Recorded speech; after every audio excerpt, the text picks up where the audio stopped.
kita dengarkan Numpang Nampang. Pendengar, Anda masih bersama kami RRI Nunukan FM 96,3 MHz, dan kali ini Numpang Nampang akan menemani Anda kurang lebih 30 menit ke depan, dan sudah hadir narasumber saya di studio saat ini. Saya akan kenalkan satu-satu. Ada Nur Nabilah, ini adalah siswa berprestasi juara 1 KOSN tingkat provinsi yang lolos ke tingkat nasional. Nur Nabilah. Ya, selamat sore Nur. Bisa tarik mic aja ke depan, bisa biar lebih jelas. Oke, saya panggil Nur atau Nabila ini? Nabila. Saya coret Nurnya dulu ya. Nanti keliru. Oke, kemudian Aris Wibowo SPD, ini adalah guru pembimbing. Pak Ari. Ya, siap. Bagaimana kabarnya? Alhamdulillah. Oke. Tidak terlalu susah ya bimbing Nabila? Nah, karena ada pelatihnya. Ada pelatihnya juga. Kita ngarahkan aja, dan bagian teknis di sekolah. Saya guru olahraganya. Oh, guru olahraga. Ini saya lihat mulai lempar-lempar nih. Oke, lalu kemudian nanti kita ngobrol-ngobrol enak nih. Siap. Nanti kemudian ada Roy Leonard A.S. Hood sebagai pelatih. Siap. Saya ke Pak Roy dulu nih, Pak. Sarjana Kehutanan, jadi pelatih karate. Gimana ceritanya ini, Pak? Iya. Ini luar biasa Anda. Ya, panjang ceritanya Pak, kalau mau diulas dari awal. Bagaimana bisa jadi, Pak? Ya sekitar berapa menit lah gitu. Ya, jadi saya penasaran. Jadi memang sejak SMP memang saya sudah ikut karate. Oke. Nah, jadi memang sudah basicnya ya karate gitu loh. Karate ya. Jadi sambil kita juga menjalani pendidikan, sambil juga kita berlatih gitu. Jadi memang sudah sejak awal basicnya ya sudah itu. Ya, jadi mendarah daging lah sudah kalau masalah karate ini. Kenapa tidak ambil SPD ya? saya di bagian pendidikan jasmani, barangkali cocok sekali, Pak. Ya. Ini kehutanan loh. Ya, itu yang dibilang orang takdir. Takdir. Oke.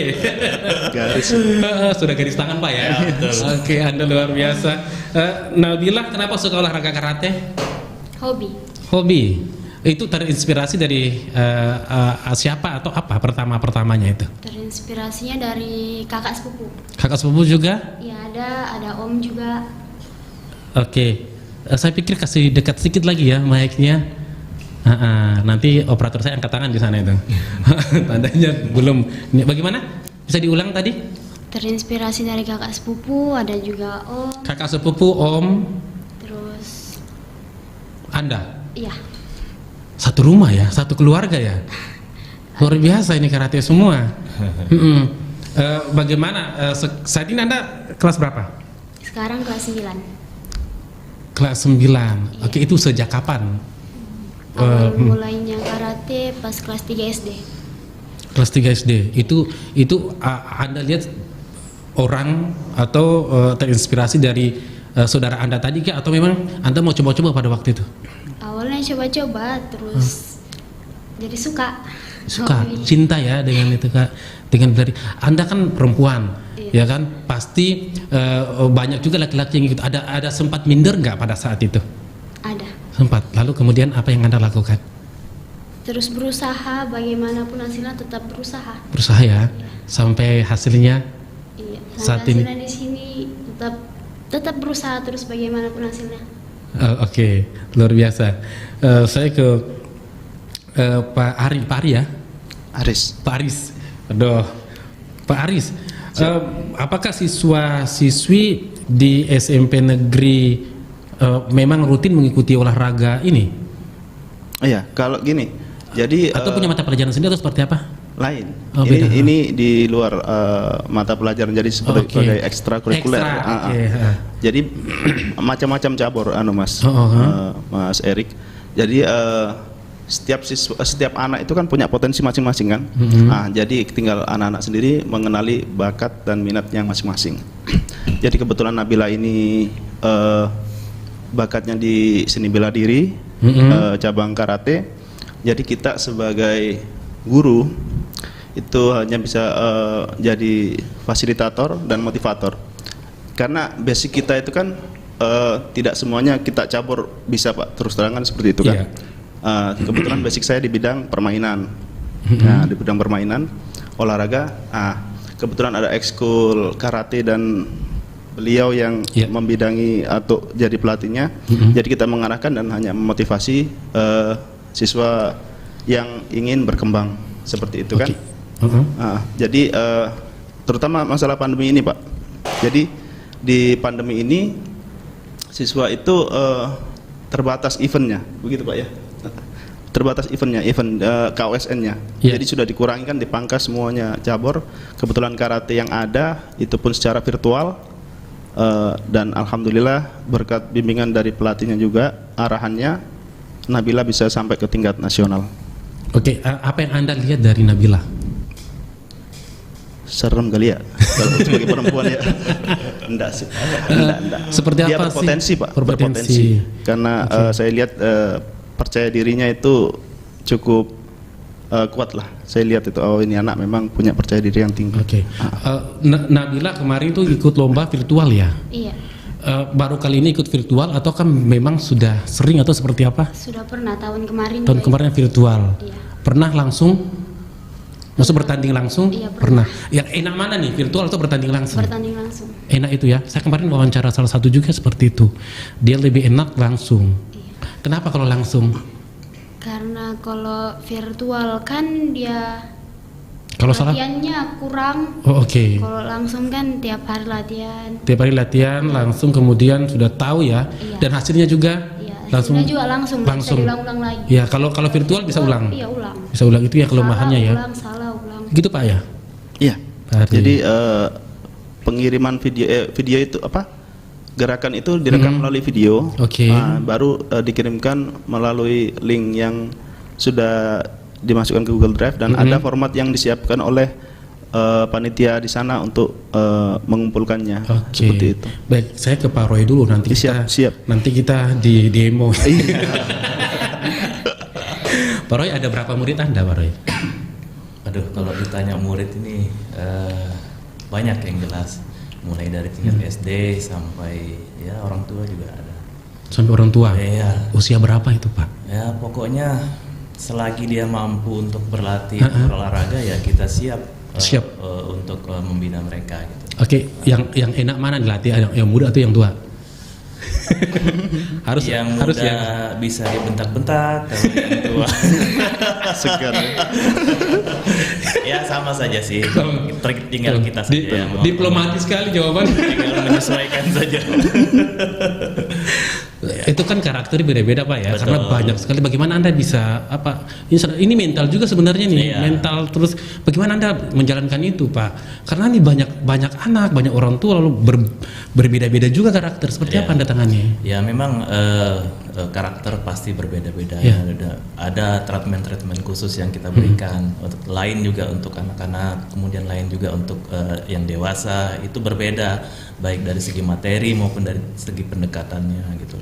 Jadi tidak bisa kita samaratakan gitu kan. Nanti anak-anak bisa kita kasih push up 10 kali ya, yang tua mungkin ya cukup 2 kali, 5 kali ya. Seperti itulah contoh untuk fisiknya gitu. Beda juga nanti dengan pendekatan secara personalnya. Ketika Anda melihat Nabila pada saat itu, apa yang Anda bayangkan? Langsung terpikirkan bahwa oh ini bisa menang nih atau seperti apa? Sudah senyum-senyum nih. Harus jujur ya. Jadi memang Nabila ini bukan hanya tahun ini untuk mengikuti KOSN. Dia itu mengikuti dulu namanya O2SN. Sejak SD dia sudah ikut. Itu waktu itu masih secara tatap muka atau offline. Di situ sempat sampai semifinal waktu SD. Jadi 2 tahun ini baru kita secara virtual karena ya pandemi yang kita alami. Memang sejak awal saya lihat sih ada potensi gitu loh. Sejak dia pertama kali latihan ya, kita sudah melihat ada potensi. Jadi ya coba kita bina dan arahkan seperti itu. Dan hasilnya memang ya alhamdulillah untuk di tingkat provinsi ya kita sudah bisa berbicara lah. Cuman kalau untuk ke tingkat nasional memang perlu lebih lagi untuk pembinaannya. Tetapi ini awal yang baik Pak menurut saya gitu. Anda melihat seperti apa, orangnya susah diatur atau seperti apa Nabila? Ya. Kalau diatur tidak Pak, mungkin agak sedikit manja Pak. Oh, manja ya. Wah, manja-manja ganas nih. Iya, itu perlu kita Manja, lebih giat lagi mendorong dia untuk berlatih seperti itu. Oke, persiapan apa Anda sebagai pelatih ketika mendampingi Nabila? Ya, khusus di masa pandemi ini kita biasanya berkomunikasi via online Pak. Jadi nanti kita berkomunikasi lewat HP, kemudian dia juga berlatih dan mengirim video-videonya kepada saya. Nah, kemudian nanti kita kasih koreksi-koreksi terkait dengan kegiatan yang dia laksanakan seperti itu. Jadi memang terbatas sekali, apalagi pada tahun itu masih level 4 Pak. Jadi memang tatap muka untuk tatap muka ya kita kurangi lah sifatnya seperti itu. Jadi kayak gitu ya, yang luar biasa. Jadi pernah ngambek enggak nih? Ya. Pernah ngambek enggak? Oh, kalau kita, kalau di karate ngambek ditinggal Pak. Seperti itu. Jadi mereka sudah tahu sebelum berlatih itu sudah kita kasih komitmen bahwa nanti kita akan lalui seperti ini. Kalau tidak sanggup ya silahkan mundur. Kalian mundur seperti itu. Jadi kalau sanggup ya kita harus komitmen seperti itu. Ada punishment yang kita berikan kalau memang mereka melanggar seperti itu. Oke, luar biasa. Pak Aris. Siap. Nah, bagaimana pada saat itu memang Anda sudah lihat bahwa peluang Nabila ini memang besar untuk menyabet juara atau seperti apa Anda melihat? Ya, untuk kalau di tingkat kan ini event berjenjang Pak ya, KOSN kan. Jadi dimulai dari kecamatan, kabupaten, provinsi dan nasional. Nah, jadi kalau untuk secara teknisnya mungkin beliau sih yang lebih paham kalau di waktu seleksinya atau apa, karena ini beda di anunya kita itu. Karena kami kemarin itu sempat kita tuh lolos banyak Pak sebenarnya. Lolos banyak tahun 2020 itu lolos banyak. Bulu tangkis. Iya. Banyak maksudnya apa nih? Siswa yang lolos untuk prestasi. Apa saja? Bulu tangkis itu putra putri kita dapat, renang putri kita dapat, atletik kita dapat, tradisional lari balok itu kita ke nasional. Dapat juga. Di cancel Pak karena pandemi Pak. Oh. Kita di cancel gara-gara pandemi waktu itu. Jadi kalau sudah cancel gitu apa yang Anda rasakan sebagai Iya gitulah. Gimana Pak? Akhirnya kecewa juga kita. Kasihan anak-anak gitu nah. Karena event gini Pak, event ini setahun sekali dan menggunakan kelompok umur. Jadi tidak setiap tahun dia bisa ikut, enggak bisa. Jadi kesempatannya itu mungkin kalau sudah masuk SMP, kalau dia memang muda paling 2 kali dalam satu SMP-nya dia tuh. Berarti Anda mau katakan bahwa usia yang menentukan seorang siswa itu bisa. Karena ada ketentuannya Pak. Betul. Ada ketentuannya dari pusat seperti itu. Baik. Kita ikuti juknisnya kan. Baik saya ke ini dulu, ke Nabila. Nabila, dukungan orang tua seperti apa ketika Anda ikut ini lomba ini? Katanya harus semangat, apapun yang dibilang orang jangan dengar katanya. Yang mau jatuhkan mental tidak boleh ya. Terus apalagi pesan-pesan orang tua? Terus kalau bilangnya mau mulai video atau pertandingannya harus bismillah dulu. Oke, berdoa ya, itu penting sekali. Oke. Sebelum Anda seperti saat ini dan sebelumnya itu sekarang kan sudah menjabat tingkat kabupaten itu luar biasa, apalagi nasional ya, itu luar biasa. Bagaimana teman-teman Anda melihat Anda? Yang dulunya enggak suka jadi suka. Yang dulunya enggak dekat jadi dekat kembali. Oke. Terus respon Anda seperti apa? Ya biarkanlah bagaimana dia. Prinsip saya begini, dia mau berteman ya silahkan, yang tidak mau ya silahkan. Pokoknya Anda jalankan saja. Oke, Anda sudah membanggakan, mengharumkan nama keluarga, sekolah Anda dan juga coach Anda ya. Pak Roy, seperti apa Anda melihat pada waktu itu? Memang Anda sudah yakin bahwa memang Nabila ini pasti lolos nih? Ya, kita kan memang tahu lah kondisinya di Kaltara, tahu potensi atlet di luar Nunukan juga Nah, jadi kita sudah punya hitungan-hitungan sendiri kalau melihat terkait dengan KWSN lah. Oke. Nah, seperti itu. Jadi ya saya yakin memang kalau untuk tingkat provinsi insya Allah kita dapat. Oke. Itu yang kita rasa. Baik, kemarin Nabila sendiri kah atau memang ada yang lain? Jadi KWS ini kan mulai tingkat SD sampai dengan SMA. Nah, alhamdulillah Porki Kabupaten Nunukan itu di semua kelas ada, mulai dari SD, SMP dan SMA. Dan alhamdulillah juga semuanya lolos ke nasional. Luar biasa. Ya, mulai SD sampai SMP dan SMA seperti Lolos itu. semua. Lolos semua ke nasional. Itu persiapannya seperti apa, Pak? Ya. Bocorkan. Ya, ada lain selain latihan itu yang paling harus fokus ya. Ya, fokus latihan. Walaupun di masa pandemi kita selalu mendorong atlet-atlet kita untuk terus berlatih, tidak peduli dengan pandemi. Artinya kita siasatilah pandemi itu. Seperti itu. Sistem latihan Anda seperti apa? Kalau sebelum pandemi kita biasanya rutin setiap sore kita berlatih di Gor Sungai Sembilan seperti itu. Nah, di pandemi ini ya seperti tadi kita daring, nanti kita diskusinya lewat secara online seperti itu. Oke, markasnya di mana nih? Sekretariat Porki ada di Gor Sungai Sembilan, Pak. Oh, di Gor Sungai Sembilan. Iya, di situ ada di belakang. Saya masih belum dapat jawaban yang enak nih, Pak. Soalnya ini kan banyak loh. Anda punya mungkin ya sekalian semua lolos. Masa latihan gitu-gitu aja, Pak? Pasti kan ada persiapan yang apa gitu.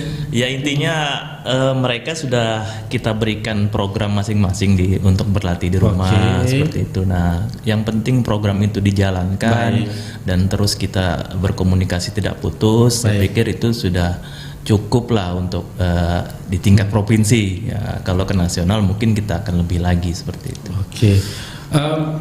Saya ke Pak pembimbing dulu nih, Pak Aris. Siap. Ini waktu kita mepet sekali nih. Siap. Saya tidak puas loh sebenarnya. Belum puas. Sebagai fasilitator, apa saja bentuk dukungan yang diberikan dari sekolah untuk siswa-siswi yang berprestasi? Alhamdulillah dari sekolah itu sangat mendukung ya, Pak. Jadi prestasi apapun yang dibuat siswa itu sekolah itu mendukung sekali, baik itu dalam segi akademik maupun non akademik. Nah, biasanya kalau seperti ada siswa yang prestasi seperti itu kan ada reward dari sekolah itu. Ada reward dari sekolah yang diberikan untuk siswa untuk motivasi semakin maju. Ada penghargaan apa gitu ada. Luar biasa, itu yang menjadi rewardnya.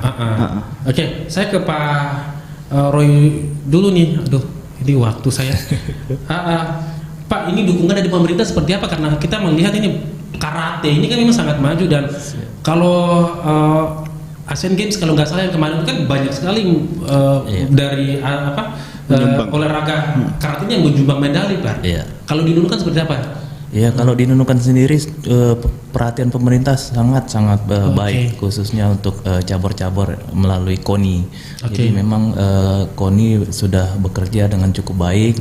Artinya KONI juga merupakan perwakilan dari pemerintah seperti itu. Kita sangat berterima kasih sekali dengan kerja-kerja yang dilakukan oleh KONI seperti itu. Baik.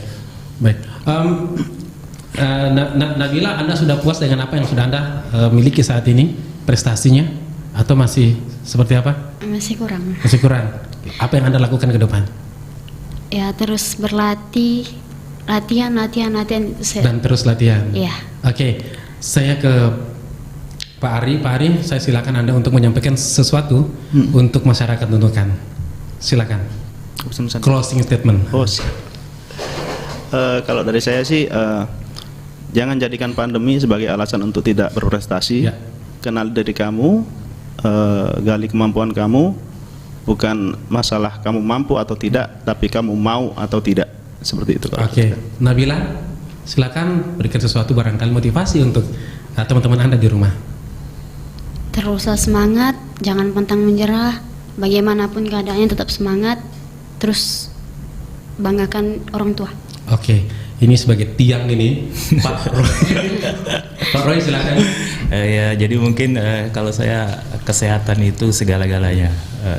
Kalau kita tidak sehat, ya kita tidak akan bisa berbuat banyak seperti itu. Nah, salah satunya untuk sehat adalah olahraga. Mungkin itu. Oke, terima kasih sudah hadir di RRI Nunukan, numpang-nampang. Sukses ya untuk semuanya.